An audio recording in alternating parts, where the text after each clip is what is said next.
Have you ever seen this cat? Every time this cat shows up, somebody dies. He seems to be everywhere, even though he has different color from this show That cat always seems to know. to this show. It's not any cat. No, Grandma, no. What all of them have in common is they all share this one unique talent, predicting deaths. And that cat who can smell if you're dying is staring at me. What are you looking at? Apparently, this cat is inspired by a real-life cat named Oscar. He gained notoriety through a 2007 publication in the New England Journal of Medicine, authored by a doctor who works at the Steere Nursing and Rehabilitation Center in Providence, Rhode Island, where they specialize caring for elderly patients with dementia. In the one-page article, he offers a brief glimpse into Oscar's daily routine, and the end of the article reads, "Thus far, he has presided over the deaths of more than 25 residents on the 3rd floor of Steere Nursing and Rehabilitation Center in Providence, Rhode Island." In this video, I'll delve into some of the cases mentioned in Dr. Dosa's book, piecing together the stories of this mysterious cat and try to make sense of how he does it. The story shared will be from the perspective of Dr. Dosa himself, a geriatrician at the nursing home. It all began in 2005 when the hospital's residents welcomed Oscar and Maya, two cats adopted through a newspaper advertisement. Altogether, 6 cats reside in the nursing home, with Oscar and Maya occupying the 3rd floor. Billy and Munchie, rescue cats who came to the home after their owner passed away, were brought in by one of the nurses. The facility's lower levels are home to Chico and Molly. Initially, there was nothing particularly remarkable about the cats. However, by the summer of 2006, rumors about one of the more withdrawn cats' peculiar habits began to circulate within the nursing home. Mary Miranda and her colleagues didn't notice it just once or twice. We've noticed that if someone's in the dying process, he will curl up on the bed almost to comfort that person through their last hours. One day, she invited Dr. Dosa to a patient's room, room 310. The patient, Mrs. Davis, was suffering from severe dementia and had been admitted to the hospital by her family after a diagnosis of colon cancer. She lay on her back, eyes closed, breathing shallowly. Nothing too alarming at first glance. Initially, Dr. Dosa thought Mary wanted to discuss Mrs. Davis's condition, but it turned out there was something else she wanted to show him. She gestured toward the base of the bed, where something moved under the blanket. Then, a black and white tabby cat peeked out its head. It was Oscar.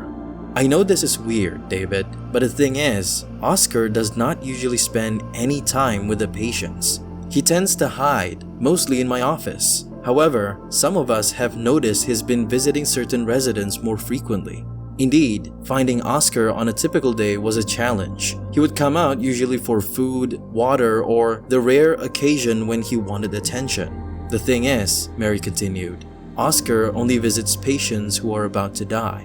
It had become clear that he would leave his hiding place to make these significant visits. Just the other day, Oscar was walking through the hallway on the 3rd floor, sniffing at each room, and when he finally arrived at room 313, he went inside. Inside, Mrs. K was laying on the bed. Her breathing was steady but shallow. She was surrounded by photographs of her grandchildren and one from her wedding day. But despite the keepsakes, she was alone. Oscar jumps onto her bed and again sniffed the air. He paused to consider the situation and then turned around twice before curling up beside Mrs. K.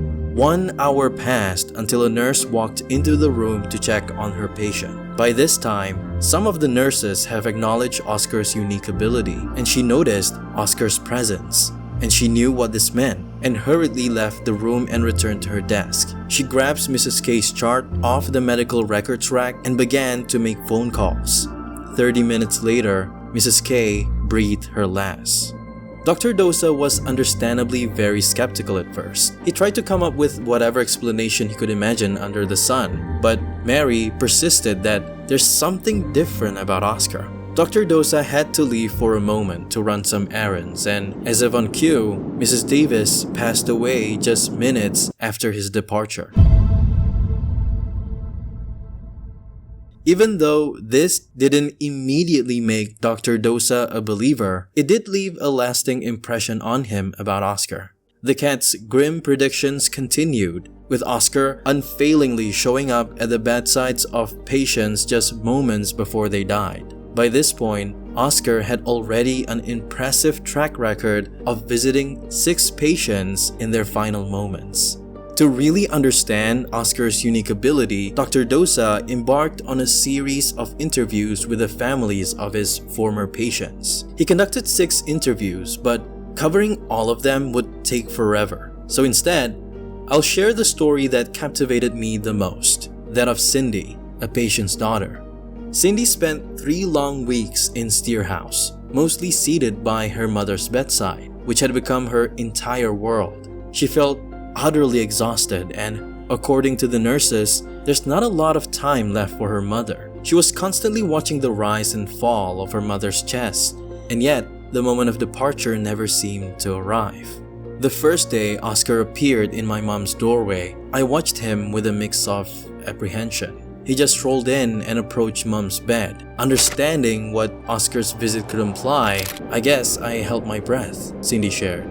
Her anxiety upon seeing Oscar stemmed from recurring nightmares where she found him on her mother's bed, always waking at 3 in the morning, sharp. As time passed, Oscar's visit grew more frequent and, surprisingly, Cindy found comfort in them. Initially, she believed Oscar's visits were ominous, but soon she realized, instead of jumping onto Mom's bed, he sat down beside me. He perched on his hind legs on the chair next to me, looking up as if inquiring about my well-being. Can you imagine? Whenever I felt anxious, which was often, I would talk to Oscar and he seemed to listen. He never judged or offered unsolicited advice. He just listened. If I needed a break, Oscar stayed with Mom, giving me a peace of mind to stretch my legs or grab a bite. Sometimes, he'd even escort me down the hallway towards the unit doors. Then, on the day her mother passed away, Cindy was plagued by guilt over her treatment of her mother, tormented by the thoughts that she could have done more. This guilt for not feeling guilty enough kept her awake until, in search of solace, she picked up the rosary beside her mother's bed and began reciting the Lord's Prayer. Almost instantly, exhaustion overcame her, and for the first time in 3 weeks, she drifted into a deep sleep. Awakening to the silent hum of the oxygen machine and the absence of her mother's snoring, she noted the time, 3 in the morning, just like in her dreams. Shortly after, the nurses offered their condolences and stepped out to make calls. She remained beside her mother for a while before deciding to get a cup of coffee. The unit was eerily quiet.